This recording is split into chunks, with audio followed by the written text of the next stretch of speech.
मो ना खगेश्वर बल मिलित ओडिशा निशा निवारण अभियान ओडिशा राज्य उपसभापति। ओडिशा को संपूर्ण मदमुक्त करने दरकार। आमे ए बाबद राष्ट्रपति प्रधानमंत्री मुख्यमंत्री ओडिशार मुख्यमंत्री तथा राज्यपाल को साक्षात करी कलापर समस्ते समवेदना जनाउछन्ति। ये होची खराब कथा, किंतु मद को प्रसारण करने भितरिया सबु बेले समस्तंकर प्रोत्साहन रोचे। जो कार्य जार अच्छी से ठीक सुचारू रूपे पालन करा जाऊ। निशा कबल वर्तमान समाज भुशुड़ी गलानी।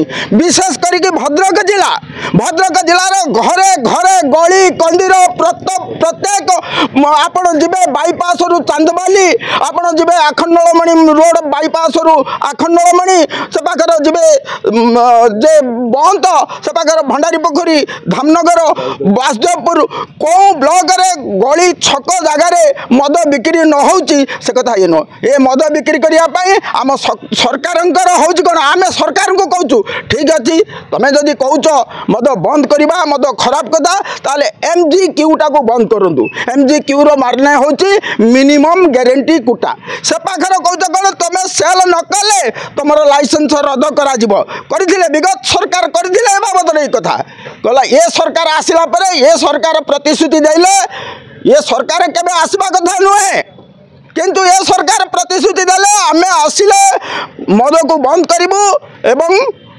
दुर्नीति बंद करिबु, भ्रष्टाचार बंद करिबु, पीसी बंद करिबु, शोषण बंद करिबु, शोषण मुक्त ओडिशा गठन करिबु। ए कथा कहि कि आमे मध्य कहिथिलु कोन निशा निवारण मद बंद करिबो जे हमरो भोट पाइबो सिए।